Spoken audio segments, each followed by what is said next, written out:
자, 여러분 이제 말씀을 읽어야 되는데, 그죠? 말씀 읽어야 되는데, 제가 요즘에 최근에 나의 해방 일지를 봤습니다. 거기 보니까 이제 해방 클럽이 나오는데, 여러분 오늘 저의 해방은 무엇이겠습니까? 지난 금요일 날 금요철야 설교하라는 이야기를 듣고 제 일주일의 삶은요, 진짜 3kg가 빠졌어요. 3kg가 빠져가지고 저의 해방은 오늘 설교가 빨리 끝내는 것이고 해방의 밤을 맞이하는 것입니다. 그리고 저는 오늘 새해된의 조씨 목사입니다. 뭐 알아들을 분만 알아들으시고, 또 연미정이 아니라 조미정입니다. 자, 하나님 말씀, 자, 창세기 48장 17절에서 20절까지 말씀을 우리 한 목소리로 합독하도록 하겠습니다. 요셉이 그 아버지가 오른손을 에브라임의 머리에 얹은 것을 보고 기뻐하지 아니하여 아버지의 손을 들어 에브라임의 머리에서 므낫세의 머리로 옮기고자 하여 그의 아버지에게 이르되, 아버지여 그리 마옵소서. 이는 장자이니 오른손을 그의 머리에 얹으소서 하였으나 그의 아버지가 허락하지 아니하며 이르되, 나도 안다 내 아들아, 나도 안다. 그도 한 족속이 되며 그도 크게 되려니와 그의 아우가 그보다 큰 자가 되고 그의 자손이 여러 민족을 이루리라 하고, 이날에 그들에게 축복하여 이르되, 이스라엘이 너로 말미암아 축복하기를 하나님이 내게 에브라임 같고 므낫세 같게 하시리라 하며 에브라임을 므낫세보다 앞세웠더라. 아멘. 오늘 교차된 손, 또 우리 거친 위로와 함께라는 제목으로 하나님 말씀을 증거하도록 하겠습니다. 오늘 금요철야 예배에 나오신 여러분들을 주님의 이름으로 환영합니다. 이 자리뿐만 아니라 우리 온라인과 동탄 지성전, 그리고 새해된 구국기도원에서 함께하는 모든 성도님들에게 동일한 하나님의 은혜가 넘쳐나시기를 주님의 이름으로 축원합니다. 우리 함께 은혜를 갈망하는 마음으로 우리 함께 찬양하도록 하겠습니다.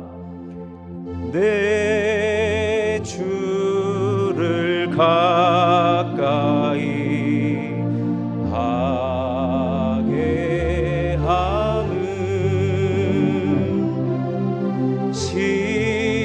십자가 진 같은 고생이나 내 일생 소원은 늘 찬송하면서 주께 더 나아가기 원합니다.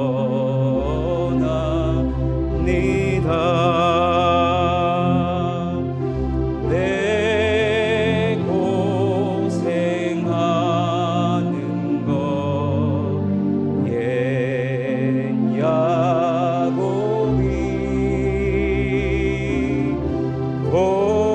돌베개 베고자 갔습니다.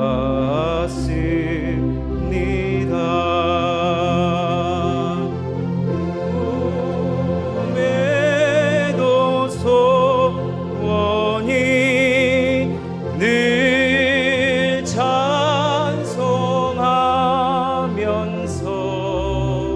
주께 더 나아가기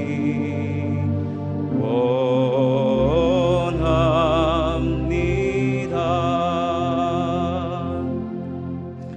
여러분, 오늘 우리가 방금 이 부른 찬양은 누구에 대한 내용이냐면 야곱에 대한 내용입니다. 우리 목사님께서 금요철야 때 이 성경 인물 시리즈 이미 야곱을 마쳤는데, 오늘 드리는 말씀은 번외편으로 알고 계시고, 또 함께 부스러기의 은혜라도 받으시기를 주님의 이름으로 축원합니다. 오늘 본문은 야곱이 요셉의 아들들을 축복하는 장면입니다. 당시 통념으로 보면은 이 오른손으로 장자의 머리에 안수기도를 하고, 장자는 항상 오른손으로 기도를 받아야 되고, 왼손은 그 나머지 자녀들이 축복 기도를 받는 겁니다. 근데 이 야곱이 요셉의 두 아들들을 앞에다 놓고 축복 기도를 해주는데 손을 엇갈려서 교차된 손으로, 오늘 설교 제목이죠. 교차된 손으로 축복 기도를 내려줍니다. 이 모습을 본 아버지 된 입장의 이 요셉은, 아니 장자는 장자의 축복을 받아야 되고 차자는 차자의 축복을 받아야 되는데, 아니 아버지 왜 손을 그렇게 엇갈립니까? 그래서 이 요셉이 아주 기분 나빠합니다. 자, 창세기 48장 17절 18절을 읽겠습니다. 시작. 요셉이 그 아버지가 오른손을 에브라임의 머리에 얹은 것을 보고 기뻐하지 아니하여 아버지의 손을 들어 에브라임의 머리에서 그의 아버지에게 이르되 아버지여 그리마옵소서, 이는 장자이니 오른손을 그 머리에 얹으소서 하였으나. 이 요셉이 아니 아버지 그렇게 하시면 안 됩니다 해가지고 손을 옮기려고 하니까 이 야곱이 하는 말이 뭐냐면, 나 이거 일부러 하는 거야, 나 이거 실수로 하는 거 아니다, 그렇게 이야기합니다. 자, 48장 19절입니다. 시작. 그의 아버지가 허락하지 아니하며 이르되 나도 안다 내 아들아, 나도 안다. 그도 한 족속이 되며 그도 크게 되려니와 그의 아우가 그보다 큰 부자가 되고 그의 자손이 여러 민족을 이루리라 하고. 나도 안다, 나도 안다, 이것을 반복적으로 이야기한 것을 보면 야곱은 분명 의도성을 가지고 그렇게 기도를 한 겁니다. 결코 무의식적이 아니고, 나이가 들어가지고 지금 치매가 와가지고 장자와 차자도 구분하지 못하는 그런 상태가 아니라는 거예요. 고의적이고 일부러 그렇게 기도를 했다는 것입니다. 그런데 이 성경은 기가 막히게요, 이 지금 엇갈린 손으로, 교차된 손으로 축복 기도를 해줄 때 야곱이 이 기도를 해줬다는 말을 안 쓰고 이스라엘이 축복 기도를 해줬다라는 표현을 쓰고 있습니다. 야곱이 이름이 언제 바뀌죠?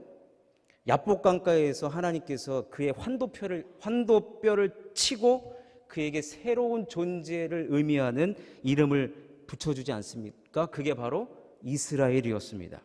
그런데 지금 엇갈린 손으로 축복 기도할 때 성경은 일부러 이제 그 야곱이라는 이름 대신에 이스라엘이 축복 기도를 해줬다라는 표현을 하고 있습니다. 그래서 오늘 우리가 48장 전체를 살펴보고 있는데요, 나중에 이제 댁에 돌아가셔서 2절부터 24절을 한번 읽어보십시오. 거기에는 야곱의 이름 대신에 이스라엘이 복을 줬다, 이스라엘이 축복 기도를 해줬다라고 표현하고 있습니다. 48장 2절을 한 구절만 읽겠습니다. 시작. 어떤 사람이 야곱에게 말하되 내 아들 요셉이 내게 왔다 하매 이스라엘이 힘을 내어 침상에 앉아. 이때부터 이스라엘이라는 이름만 나오는 거예요. 이스라엘이 손을 얹었고 이스라엘이 축복 기도해줬고. 여러분, 지금 이스라엘이 축복 기도를 했을 때 이 성경은 고의적으로 이스라엘이라는 이름을 기록을 하면서 지금 축복하고 있는 그 사람 이스라엘은 영권자이고 영격자라고 성경은 또 우리들에게 말해주고 있는 것입니다. 더 결정적인 것은 히브리서가 11장에 보면 믿음장이잖아요. 믿음으로 누구는 무슨 일을 하고 믿음으로 누구는 이런 일을 했다라고 히브리서가 기록을 하는데, 여러분 우리가 야곱에 대한 설교를 많이 들어왔지 않습니까? 근데 이 야곱에 대한 인생을 살펴보면 그의 인생에 있어서 결정적인 사건들이 굉장히 많은 스토리가 그를 항상 이끌어 갔습니다. 그런데 유독 히브리서에서 기억하고 기록하고 있는 야곱의 모습은 엇갈려서 축복 기도하고 있는 장면, 이 한 장면만 기록하고 있다는 겁니다. 자, 히브리서 11장 21절 말씀입니다. 시작. 믿음으로 야곱은 죽을 때에 요셉의 각 아들에게 축복하고 그 지팡이 머리에 의지하여 경배하였으며. 딱 이 한 사건이 나와요. 그렇다는 것은 이 사건이 의미하는 바가 굉장히 중요하다는 거 아니겠습니까? 아니 요셉이 아버지 어떻게 오른손을 차자에게 올릴 수 있습니까? 기분 나빠가지고 아버지의 손을 이렇게 했던 그 사건을 히브리서가 기록을 하면서 교차된 손과 엇갈린 손으로 축복 기도하는 이 장면은 야곱의 인생에 있어서 하이라이트의 인생이고, 또 이 야곱의 세계관을 엿볼 수 있는 아주 중요한 사건이라는 겁니다. 성경에서 이것을 기록하고 있다는 것은 결국에는 성경적 세계관을 우리가 들여다볼 수가 있는 것이고, 그렇다면 성경을 받아들이고 그 본문을 읽는 우리 모두에게는 이 부분을 야곱이 가졌던 신앙관, 세계관, 그리고 성경이 가지고 있는 세계관을 우리들에게 당연히 적용할 수 있는 부분이라는 것입니다. 여러분, 여기까지 이해되시면 아멘 해주시기 바랍니다. 예, 지금 아직까지는 조는 분이 없어서 너무 감사합니다. 야곱이요, 바로왕을 만난 자리에서 애굽왕 바로를 만난 자리에서 자신을 소개하는 것부터 이제 시작하려고 합니다. 참 재미나고 임팩트 있는 자기소개를 합니다.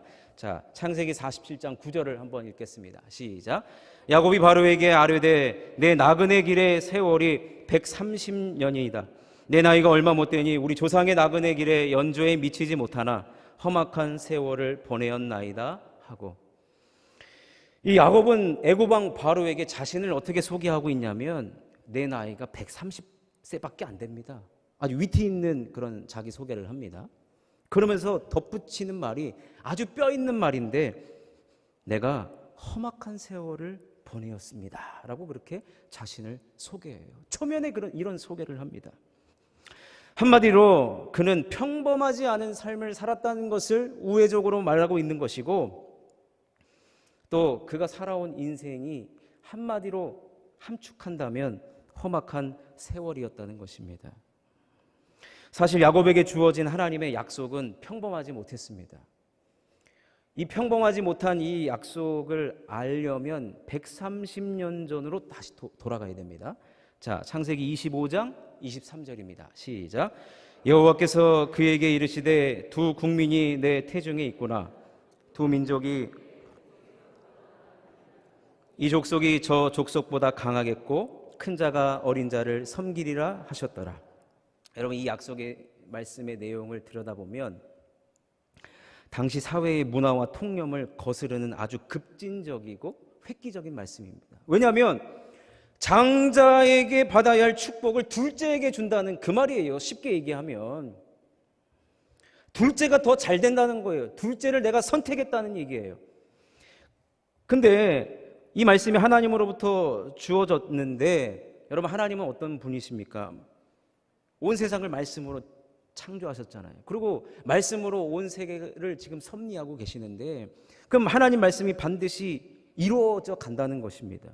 결국 약속을 받은 당사자인 이 야곱은 하나님께서 나에게 주신 이 어마어마한 세상과 맞서야 되고 세상을 거스르는 그런 약속을 가지고 세상을 살아가야 된다는 그 이야기입니다. 하나님의 약속이라고 하지만 세상의 기준과 세상의 순리와 맞서야 하는 것이었죠. 세상은 다 장자 위주인데, 하나님은 왜 나한테 이 차자에게 복을 주셔가지고 내가 이런 세상의 기준과 세상이 정해놓은 이 규범을 내가 맞서야 합니까? 여러분, 그렇지만 생각해 보십시오. 하나님의 약속이고 말씀이고 그대로 이루어진다라고 한다면, 여러분, 우리가 어마어마한 하나님 말씀을 받았다라고 생각해 보십시오. 여러분, 우리가 기도하면 하나님께서 크고 은밀한 일을 보여준다고 하지 않습니까?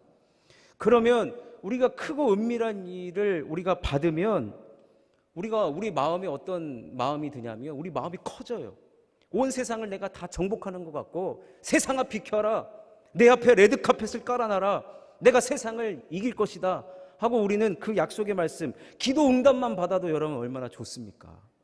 내 마음을 알아주시는 것 같고 내 상황과 형편을 알아주는 것만으로도 여러분 우리가 얼마나 힘을 얻습니까? 이 큰 약속을 받고 우리가 저 문을 열고 세상에 나가면 세상은 분명히 나 중심으로 돌아갈 것이다. 레드카펫이 쫙 깔려져 있고 나는 이제 시온의 대로를 걸어가기만 하면 된다. 근데 여러분, 세상의 저항이 만만치 않습니다. 우리를 알아주지도 않아요. 오히려 비웃습니다. 참, 야, 그거 누가 그러냐? 그건 누가 얘기한 거냐? 그 우리 사회에서 그 먹히는 게 아니야. 어디 가서 그냥 방방 떠가지고 와가지고 가라앉아 제발. 여러분, 세상이 절대로 우리를 알아주지 않습니다. 여러분, 제가요, 우리 또 정자동 또 구미동에서부터 사역하셨던 우리 전도사님의 이야기를 들어보니까 우리 담임 목사님이 하나님으로부터 큰 약속의 말씀을 받았어요. 너무 큰 약속의 말씀을 받은 거예요. 그러니까 우리 목사님 그 약속을 받으니까 우리 목사님이 야, 성도들이 몰려오겠구나. 금방 부흥이 되겠구나. 그리고 또 건축을 금방 하겠구나. 근데 보세요. 현실은 여러분 전도하기가 얼마나 어렵습니까? 당장 설교하면은 수많은 사람들이 이곳을 가득가득 채워가지고 큰 은혜 받고 변화 받고 회개하고 성전이 가득 차는 역사가 벌어질 줄 알았는데 그렇지 않다는 거예요. 현실은 그렇게 녹록지 않았다는 것입니다. 분당에 제일 늦게 들어오기도 했고, 그래서 우리 목사님은 어떻게 했느냐, 밤새 뛰어다니는 거예요. 그 약속 믿고 하나님 이루어 주실 줄로 믿고, 세상이 아무리 나를 조롱하고 비웃고 아무리 알아주지 않는다 할지라도 목사님은 달리고 또 달리고 달리고 또 달리고, 얼마나 이 약속이 이루어지기까지 인내하며 울며 수고를 했겠느냐 이 말입니다. 다시 야곱 이야기로 돌아오면, 야곱은 하나님께서 주신 이 약속을 가지고 험한 세상과 맞설 수밖에 없었습니다. 그런데 결과는 혹독합니다. 당장 집안에 있는 형 에서부터 말을 안 들어요. 난 약속 믿고 당당해가지고 어깨 피고 있는데 오히려 형이 삿대질을 하는 거예요. 집에 여러분, 야곱이 누굽니까? 집에 머물기 좋아하는 사람 아닙니까? 여러분, 재택근무의 시초가 누군지 아세요? 야곱이에요, 야곱. 야곱은 떠나질 않아요. 툭 하면 재택근무해요. 밖을 나가는 일이 없어요. 형 에서는 얼마나 사냥하기를 좋아합니까? 외근직. 이 야곱은 재택근무자. 근데 집을 떠나는 걸 싫어하는 이 야곱이 큰 약속, 내가 형을 거스르는 약속을 받았다는 그 이유 하나로 그가 사랑하는 그 집을 떠나야 했습니다. 아니 여러분, 어떻게 그럴 수 있습니까? 하나님은 에서를 내보내 주셔야지. 약속이 이루어지려면 에서가 나가야지 왜 야곱이 나갑니까? 집을 나서는 야곱이 얼마나 여러분 처량합니까? 속이 얼마나 상하겠습니까? 집을 떠나 본 적이 없는 사람인데 가방 메고 뚜벅뚜벅 걸어가면서 그가 속으로 무엇을 생각했겠습니까? 뭐예요? 나 엄마한테 갈래 이거예요. 나 엄마한테 갈래. 결국 뚜벅이 신세가 된 야곱이 도착한 곳이 이 베델입니다. 베델. 그런데 그때 하나님께서 야곱이 있는 그 베델을 찾아오십니다. 이제부터 약속을 받고 그 약속을 붙들고 살아가는 자에게 하나님께서 거친 위로, 역설적인 위로를 주시기 시작하는 것입니다. 창세기 28장 12절을 한번 읽겠습니다. 시작. 꿈에 본즉 사닥다리가 땅 위에 서 있는데 그 꼭대기가 하늘에 닿았고 하나님의 사자들이 그 위에서 오르락내리락하고. 28장 15절입니다. 시작. 내가 너와 함께 있어 내가 어디로 가든지 너를 지키며 너를 이끌어 이 땅으로 돌아오게 할지라. 내가 내게 허락한 것을 다 이루기까지 너를 떠나지 아니하리라 하신지라.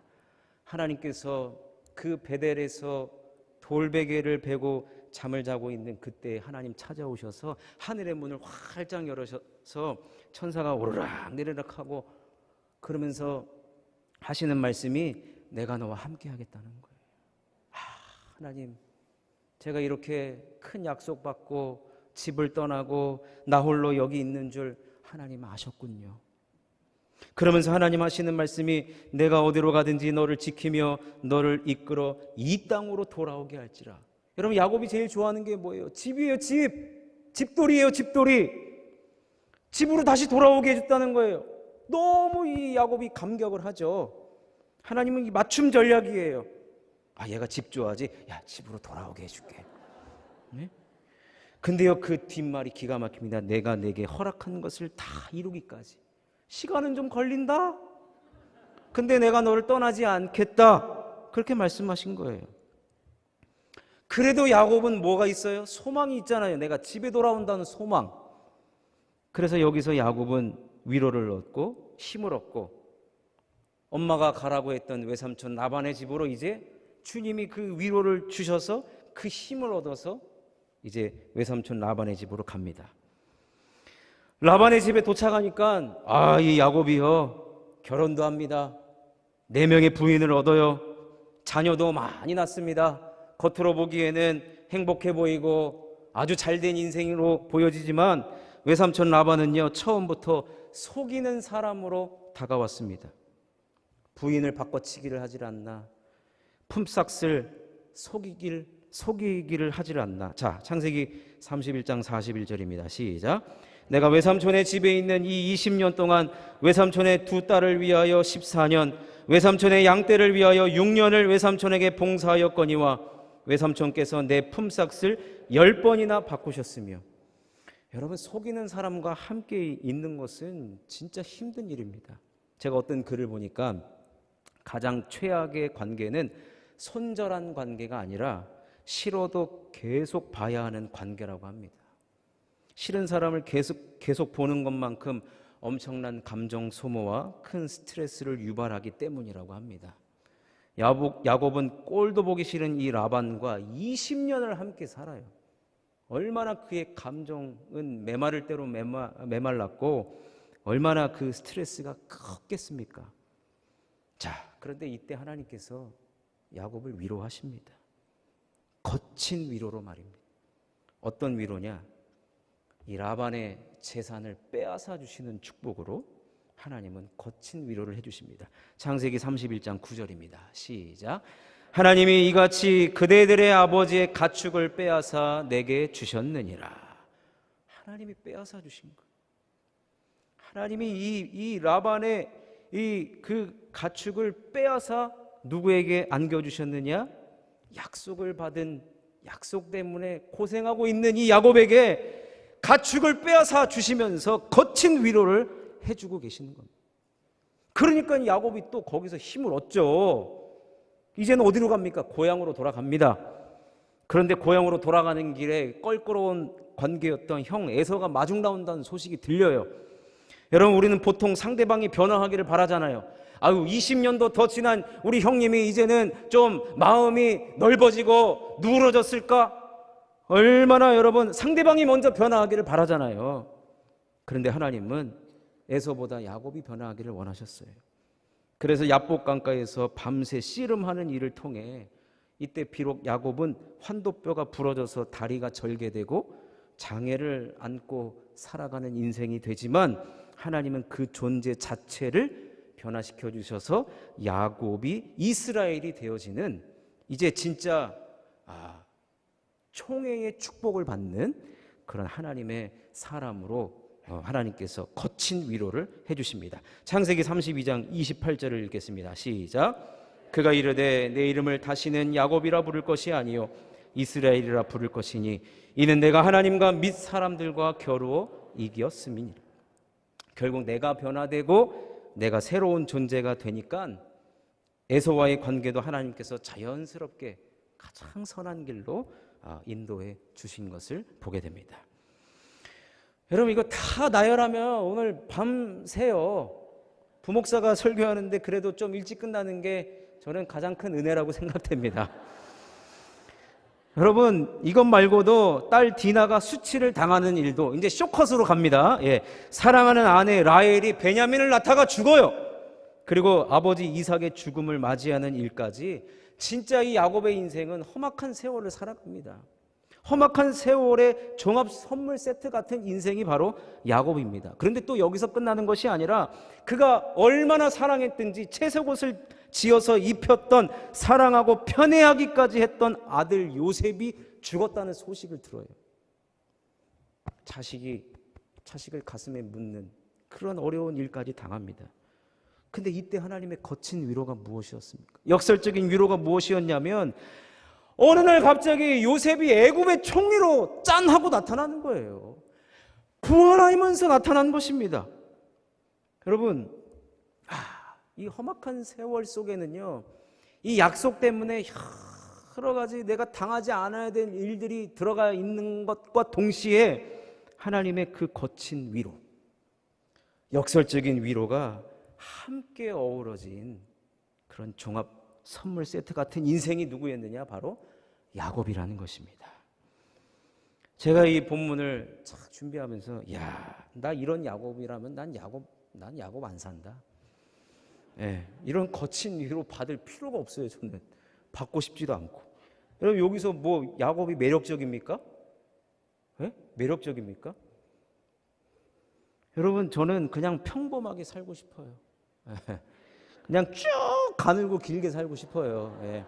어디 뭐 회사에 가도 임원 같은 거 되고 싶지 않아요. 그냥 평범하게 있다가 그냥 평사원으로 그냥 쭉 이제 나이가 됐으니 나가 주십시오. 그런 인생 살고 싶은 이 심정입니다. 이 야곱 보니까 너무 굴곡지고 너무 고생했어요. 그런데 야곱은 약속의 말씀. 근데 그가 이런 고생을 한 이유가 뭐냐? 하나님의 약속을 받았잖아요. 하나님의 약속을 받고 하나님의 부르심에 그는 뚜벅뚜벅 걸어갔습니다. 인생의 모진 풍파를 그는 온몸으로 맞았습니다. 그리고 험악한 세월을 살아갔어요. 하나님의 약속의 말씀을 가지고 세상과 싸워냈습니다. 나중에 우리가 아마 천국에 가서 아마 가장 그 얼굴에 주름이 많이 진 사람이 저는 야곱이 아닐까 생각을 해봐요. 그러겠죠? 주름이 제일 많은 사람 한번 가서 물어보세요. 야곱이십니까? 왜냐면은 130년 인생이 너무 험악해요. 험난하고. 야곱은 진짜 이 온몸으로 그의 인생을 다 바쳐서 약속의 말씀을 가지고 모진 풍파 세상과 맞서 싸웠습니다. 그리고 이제 그는 요셉의 두 아들 므낫세와 에브라임 앞에 탁 섰습니다. 여러분 그 자리가 어떤 자리입니까? 축복을 빌어주는 자리예요. 축복을 빌어주는 자리. 그리고 야곱은 지금 의도적으로 양손을 엇갈리고 교차된 손으로 축복 기도를 하고 있습니다. 그의 인생이 녹여져 있는 그가 누굽니까? 약속을 이룬 자예요. 언약을 이룬 완성자의 축복 기도였다라고 할 수가 있는 것입니다. 비록 130년의 짧은 인생이지만 험악한 세월을 보냈지만 감사한 인생이었고 거친 위로가 늘 존재했던 야곱의 축복 기도였던 것입니다. 더 나아가 그 자리에 있기까지 모든 것이 하나님의 은혜였음을 고백하는 자리이기도 했다는 것입니다. 여러분 우리 예수님을 봐도 이러한 이 야곱의 이 교차된 손을 통해서 나타나는 신앙의 원리가 나타납니다. 이 땅에 육신의 몸을 입고 오신 것부터가 버겁고 무거운 것입니다. 성육신 자체부터가 헌신이고 희생이었습니다. 여러분 예수님의 이름의 뜻이 무엇이죠? 저들의 죄에서 구원할 자라는 뜻입니다. 예수님도 하나님으로부터 사명을 받고 이 땅에 오셨어요. 그래서 예수님 이 땅에 오셔서 나는 아버지의 뜻대로 살아간다라고 말씀을 하실 정도였죠. 예수님도 하나님께로부터 받은 사명, 약속의 말씀은 너무나도 버거운 말씀이에요. 무거운 말씀입니다. 내 인생 하나 살아가는 것도 사실 버거운 인생인데 나를 통해서 많은 사람들이 죄로부터 씻음을 받고 구원을 얻게 해야 되는 그런 삶을 살아가도록 우리 예수님이 이 땅에 오신 것입니다. 마지막 십자가 지시기 직전에 인간의 고뇌의 모습을 보여주시기도 하셨죠. 겟세마네 동산에서. 결국 십자가를 지시고 예수님은 십자가에서 여러분 뭐라고 말씀하셨습니까? 다 이루었다. 말씀이 이루어졌다. 약속을 성취했다. 말씀대로 살아간 삶은 다 이룬 삶이다라는 거예요. 누군가에게 생명을 주고 축복을 주는 삶이다. 바로 이거라는 것입니다. 그렇기 때문에 우리는 십자가에 높이 들린 예수님을 바라볼 때마다 우리가 걸어가야 할 길을 결단해야 하는 것입니다. 그리고 하나님께서는 그 십자가에 대한 거친 위로를 우리들에게 무엇으로 보여주셨느냐? 부활의 첫 열매로 우리들에게 보여주신 줄로 믿습니다.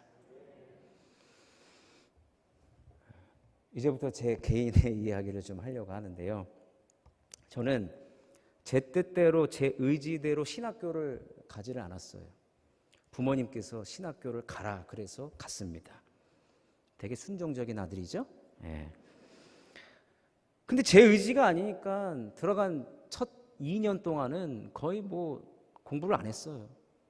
예. 놀았어요 그냥. 예. 제가 여러분 잘 놀게 생겼습니까? 아니면 공부를 잘하게 생겼습니까? 그러다가 이제 군 입대를 했는데 또 신학생이 들어왔다 그래가지고 군종병을 하라는 거예요. 근데 그때 교회에 목사님이 안 계셨거든요. 그러니까 제가 뭐 해야 돼요? 설교해야 되죠. 찬양 인도해야 되죠. 장병들 신방해야 되죠. PX 가서 초코파이 사다 놔야 되죠. 교회 청소해야 되죠. 그리고 가끔 저한테 같은 그 병사인데 보호 관심 사병을 저한테 데려다 놓는 거예요. 상담하라고. 예, 자살 징후가 보여지니까 저보고 상담하라는 거서 군종병이 무슨 상담을 합니까? 기도나 해줘. 그래가지고 제가 이런 일을 하다 보니까 하나님이 나를 이 일을 위해서 부르셨나라고 이제 물음표가 생기기 시작하는 거예요. 처음에는 신학교를 왜 갔는지도 모르고, 그런데 점점 주의 일을 하다 보니까 이 물음표가 이제는 느낌표가 되는 거예요. 아, 하나님이 나를 이 일을 위해서 나를 부르셨구나. 확신이 들었어요. 그래서 제가 어느 날 하나님 앞에 그 군 교회에서 기도를 했습니다. 하나님, 제가 이제 군 생활이 마치고 나면 저에게 사역지를 허락해 주십시오. 제가 평생토록 주님 위에 살아가겠습니다. 라고 하나님 앞에 서원하는 기도를 했어요. 그런데 제대를 하고 나서 얼마 되지 않아서 아버지께서 쓰러지십니다. 그때 우리 아버지께서는 장애인 사역을 하고 계셨어요. 지금으로 얘기하면 요양원의 원목 같은 일을 하셨는데 그때는 그런 개념이 없었어요. 근데 우리 아버지께서 너무 과로로 이렇게 열심히 사역하시다가 뇌졸중이 오셔가지고 쓰러지신 거예요. 이 이야기를 들어보니까 쓰러지시기 일주일 전에 무슨 일이 있었냐면 이 정신적으로 약간 장애가 있었던 그 형제 2명이 여기를 탈출한 거예요. 그때는 뭐 이런 거 다 해놨겠지만 뭐 찾을 도리가 없는 거예요. 그래서 뭐 경찰에 다 신고하고 그랬지만 우리 아버지는 자기의 책임이라고 생각을 하고 밤새 찾아다니는 거예요. 낮에는 사역하시고 사역이 끝나면 그 2사람을 찾아다니기 시작하는 거예요. 그러다가 못 찾고 들어오는 시각이 새벽 1시, 2시. 그럼 또 한 2시간 주무시고 또 나가시고 새벽 기도하시고 그러다가 과로로 인하여서 이 뇌졸중이 오는 거예요. 저는 생각에 저희 아버지가 얼마나 부지런하시냐면 말띠에 말띠 집에 있지를 않아요. 네, 집에 나가면 들어오질 않아요. 그렇게 부지런하셨던 아버지께서 한두 달이면 일어나겠지. 저도 간호하면서 아버지 일어나시죠. 빨리 일어나시죠. 했는데 그것이 계속해서 길어지더라고요. 근데 그 투병 생활을 얼마나 하셨냐면 20년을 하신 거예요. 20년을. 어머니께서 돌보신 거죠. 그래서 그때 제가 갈등했던 것이 무엇이냐면 돈을 벌어야 되나? 돈 벌러 나가야 되겠다. 하나님께 기도한 약속이 근데 있었잖아요. 내가 돈 벌러 나가야 되나? 장남이니까 돈 벌러 나가서 아버지 병원비도 되고 또 내가 우리 가정을 일으켜야지. 이 무거운 책임감이 저한테 나름 뭐 어머니가 지어준 건 아닌데 제 스스로 장남이라 판단해서 돈 벌러 나가야지라고 생각을 했어요.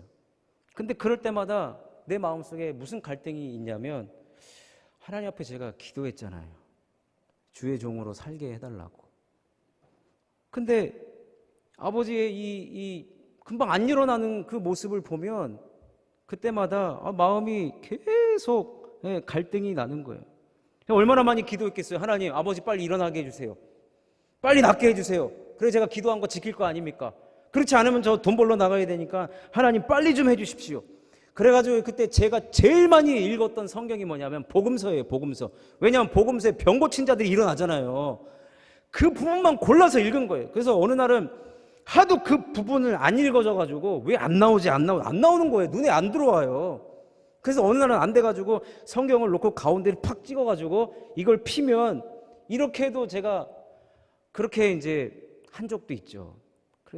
그래서 막 찾았어요. 왜 병 고침 받는 장면이 안 나오나 막 찾았어요.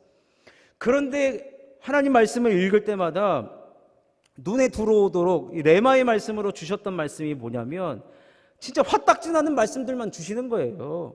징계가 없으면 사생자여 참 아들이 아니니라. 고난당한 것이 내게 유익이라 이로써 내가 주의 율례를 배웠노라. 찢어버리고 싶었어요 진짜 그 당시에는. 그리고 너는 내 아들이라. 이런 말씀만 눈에 들어오는 거, 이런 말씀만.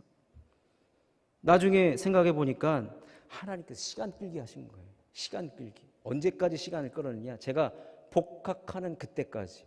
왜냐면 제가 이제 군 입대 전에 그때 이제 휴학을 하려면 미리 등록금을 내고 휴학을 해야 돼요. 그러니까 한 학기는 다녀야 될 거 아니에요. 돈 낸 게 아까우니까. 지금 돈 한 푼이 아쉬운 때잖아요. 복학을 한 3월 달에 하나님께서 사역지를 주시는 거예요 저한테. 이게 뭐예요? 거친 위로입니까? 하나님께서 저에게 정연아, 제 이름입니다. 정연아, 돈 벌러 가지 마라. 돈 벌러 가지 마라. 주의 일 감당해라. 근데 제가 사역 현장 갔더니 개척교회였어요. 개척교회. 이제 한 50명도 안 모이는 개척교회에 주일학교를 맡겨주신 거예요. 근데 교회에서 주는 사례비를 가지고 등록금을 마련할 수도 없고 생활비를 충당할 수도 없어요. 교통비 정도만 주신 거예요. 개척교회인데 제가 무엇을 바라겠습니까?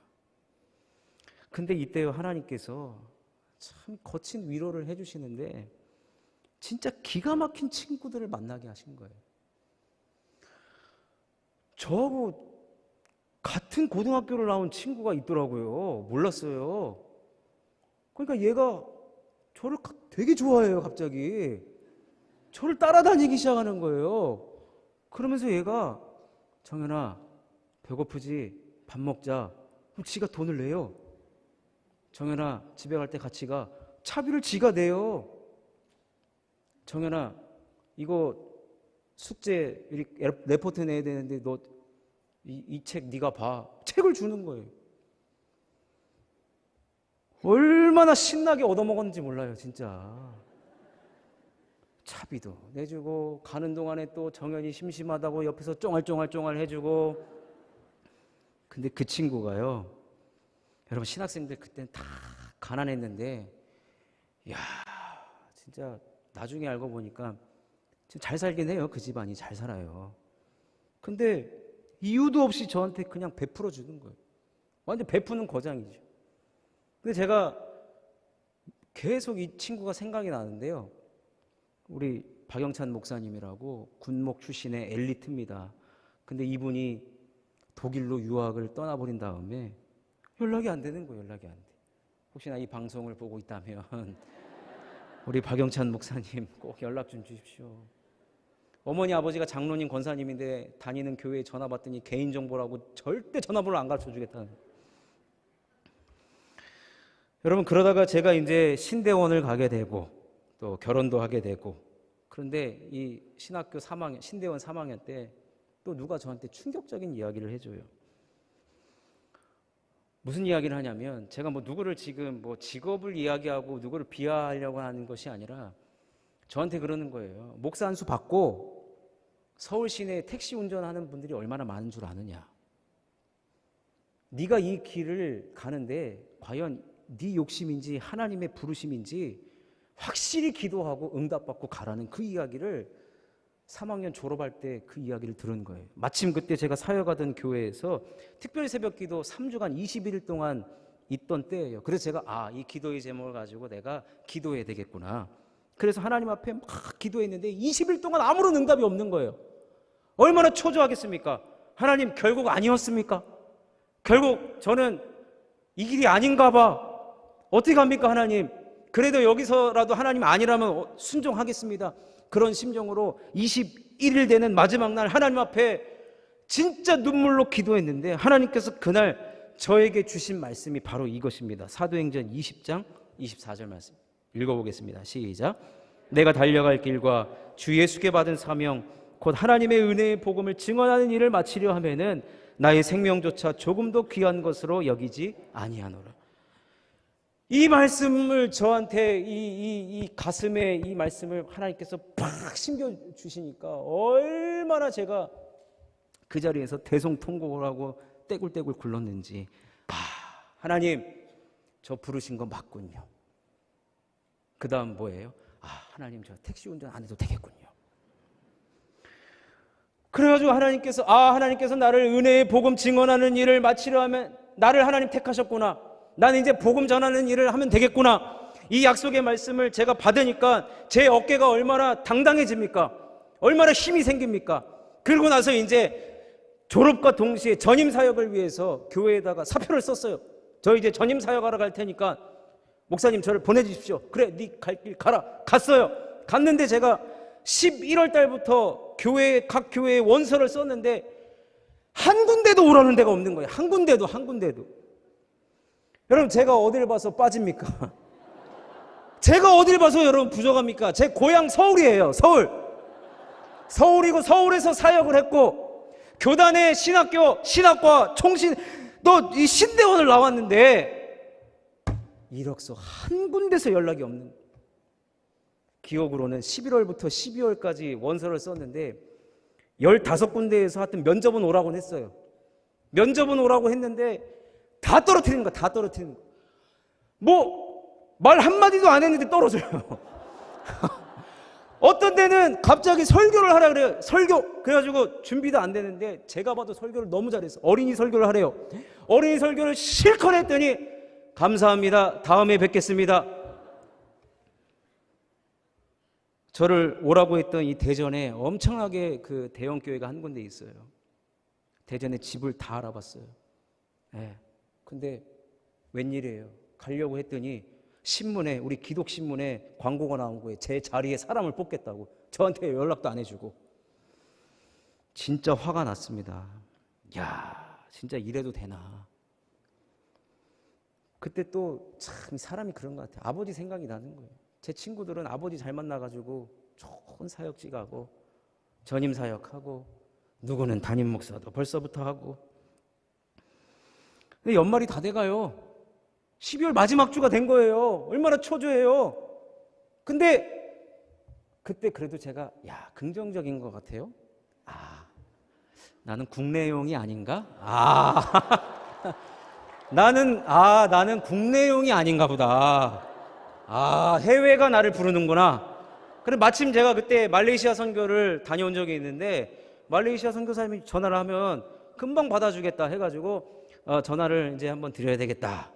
이야, 내가 맞지. 내가 서울 출신이고 어디를 봐도 내가 어디를 봐서 진짜. 근데 이제 생각을 해봤어요. 말레이시아를 제가 한 보름 가까이 갔다 왔는데 벌레가 많고요. 거기 화장실은 비데도 없어요. 비데도 없고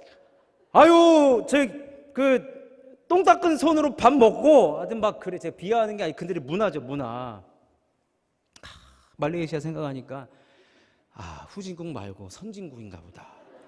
그러고 제가 사실 미국 유학도 준비했어요. 근데 미국에서 또 거부를 하고.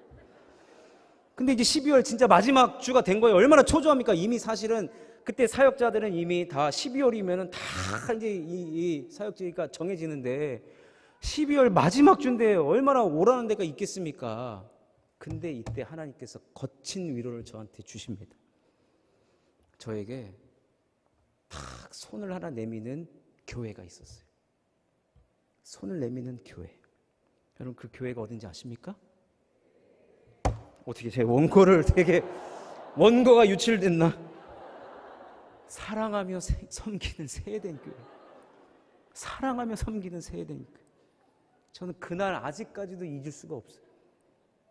제가 그때 살던 지역이 부천이었는데 지하철을 타고 오리역에 내려서 40번 버스를 타고 여길 내렸는데 교회를 봤는데 교회가 아니에요.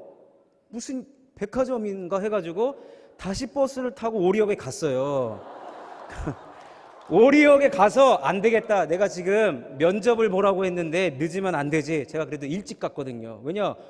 오라는 데가 없으니까 이런 데도 일찍 가가지고 그래 좀 기도를 하고 이번에는 붙어야 되는데 하고서 일찍 갔어요. 근데 오리역에서 번뜩이는 지혜가 생겨나는 거예요. 택시를 타야 되겠다. 택시를 타고 세대교회 가주십시오 했더니 똑같은데 또 내려주는 거예요. 그래가지고 제가 내렸는데 야, 저기 베드로 동상이 있고 들어가는 입구도 찾기가 참 힘들었어요. 들어가가지고 막 어리버리 됐죠. 어리버리 돼가지고 겨우겨우 교회에 들어와가지고 면접을 봤는데 그날 밤에 우리 교회 와주십시오 그러는 거예요. 이야, 우리 교회 진짜 하나님의 역설적인 위로죠. 세대는 제 손을 잡아주었습니다. 근데 여러분 얼마나 감사합니까? 제가 백수 신세 될 뻔했고, 진짜 살기 힘든 해외까지 갈 생각을 했었는데, 근데 교회를 와가지고 처음에는 사실은 유년부 사역을 하기로 하고 왔는데 갑자기 유치부 사역을 하라는 거예요. 해보지도 않은 유치부 사역을. 근데 제가 그래도 좋습니다라고 얘기하면 그래도 내가 좀 쉬운 사람인 것 같아가지고 기도를 해보겠습니다 해가지고 제가 기도를 하고 연락을 드렸죠. 유치부도 하겠습니다 해가지고 제가 이 유치부 사역을 했죠. 한 번도 해보지도 못했는데 나름대로 배워가면서 나름대로 열심히 했습니다. 근데 그게 문제가 아니에요. 일부 예배 때 여기 앉아가지고 목사님 말씀을 들어보면 또 교역자 회의 때 들어가 보면 목사님이 장난이 아닌 거예요. 사명을 외치시고 약속의 말씀을 외치시고 저도 그때 전도사잖아요. 좀 세긴. 전도를 하면 되는데 목표를 줘요.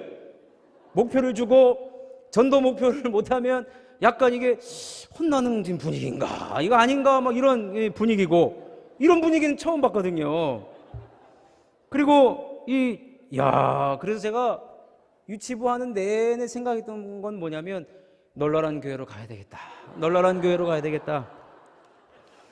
그리고 여러분 저도 생각이라는 게 있는 사람인데 저도 이제 나름 신학을 7년을 공부했는데 목사님 생각하고 가끔 설교 듣다 보니까 이런 생각이 드는 거예요. 왜 저러시지? 왜 그럴까?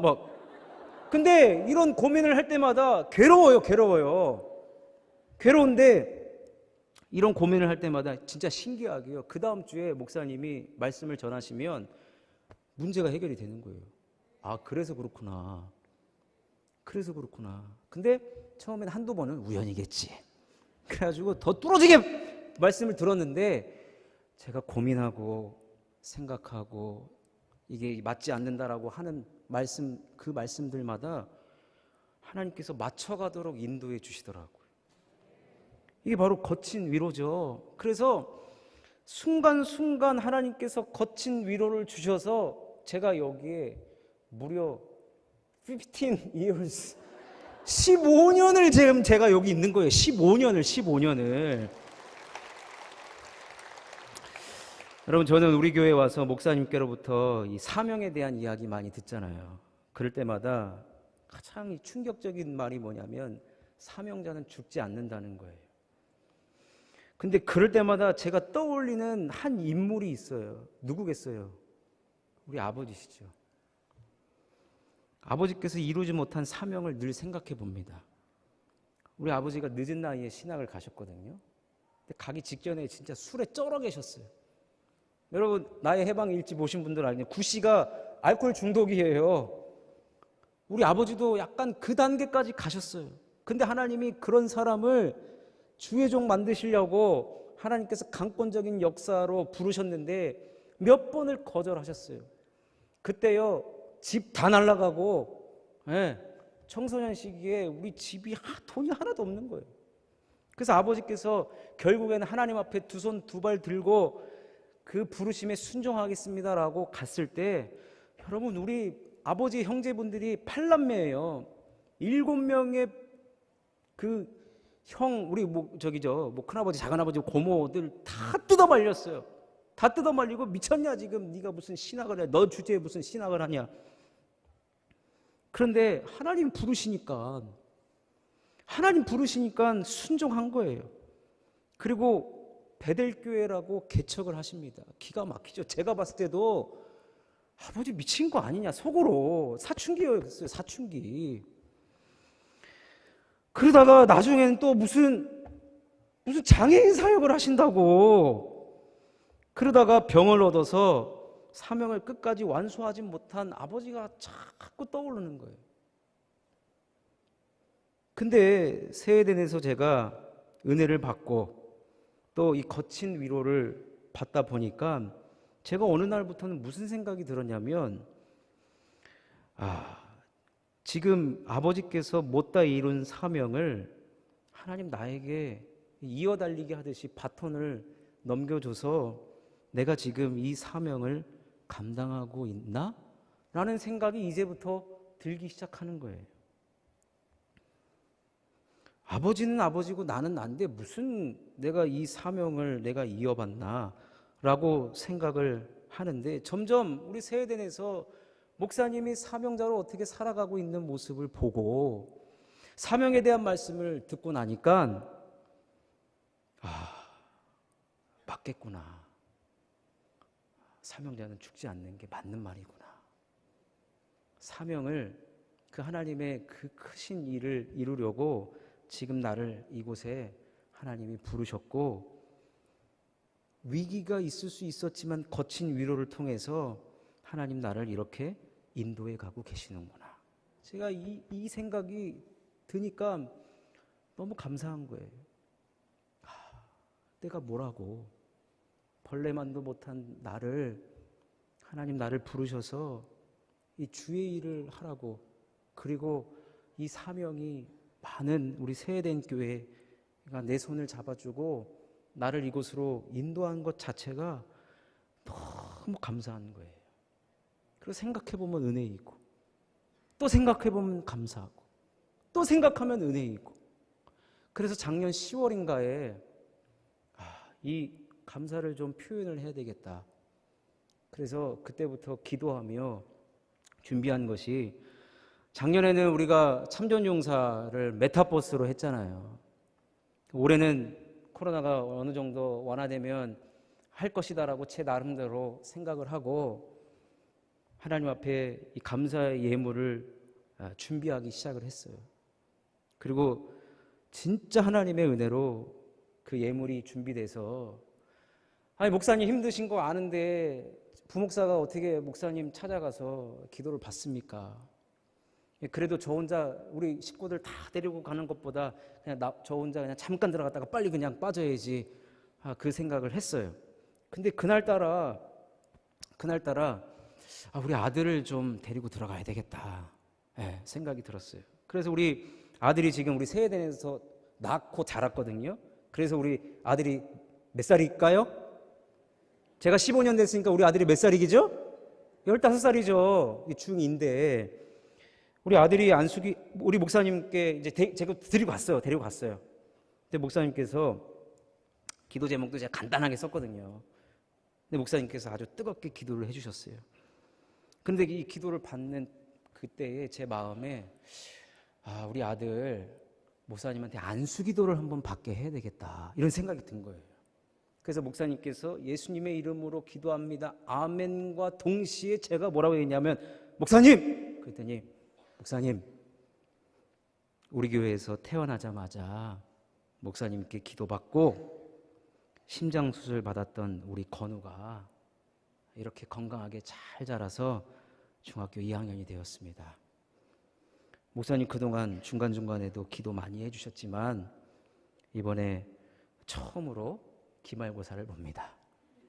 근데 지금 학원도 안 다니고 본인 혼자 나름대로 하고 있는데, 목사님 기말고사 잘 보라고 안수기도 부탁드려도 될까요? 했더니 목사님이 그러지 뭐. 그러더니 우리 목사님께서 딱 이제 안수기도를 해준다고 하니까 저 장면이에요. 우리 아들이 무릎을 탁 꿇고 목사님 앞에 안수기도를 탁 받습니다. 목사님께서 얼마나 간절하게 기말고사 잘 보라, 성적 좋아라, 기도를 얼마나 열심히 해주셨는지. 근데 제가 저거를 동영상으로 찍었거든요. 근데 찍으면서 그렇게 눈물이 나더라고요. 저 기도받는 장면을 제가 찍으면서 그냥 저도 모르게 그냥 하염없이 눈물이 나는 거예요. 그래서 내가 왜 눈물이 나나 생각해 보니까 하나님께서 저에게 거친 위로를 그 장면을 통해서 주시는 거예요. 하나님께서 저에게 이렇게 말씀을 하시는 것 같았습니다. 뭐냐면, 그래 조 목사야, 그때 갈등하고 있을 때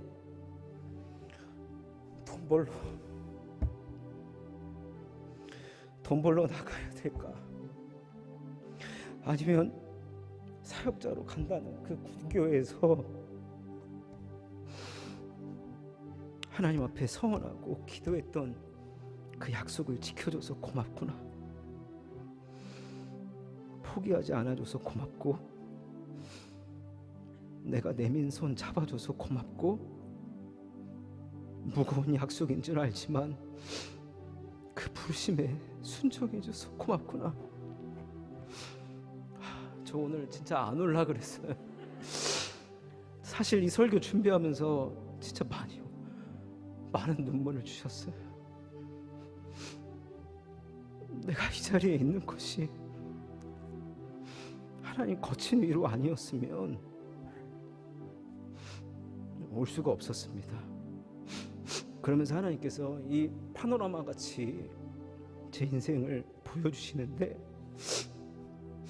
저는 혼자인 줄 알았어요. 아버지는 병상에 누워있고, 수중에는 돈도 없고, 나를 오라고 하는 데도 없고, 나를 인정해주는 사람도 없고, 나는 늘 외로웠고 힘들었고, 항상 그래서 제가 제 스스로 하는 말이 뭐냐면, 나는 해골이다. 나는 해골이다. 근데 하나님께서 나를 다 보고 계시더라고요. 이것을 어떻게 알았냐?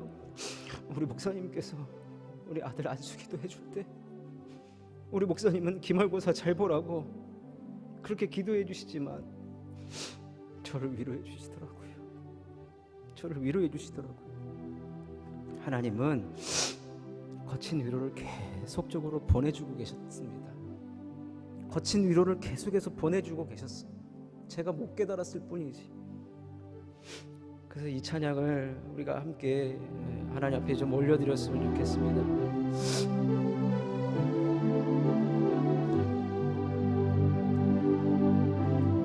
주 나의 모습 보네, 상한 나의 맘 보시네. 주 나의 눈물 안에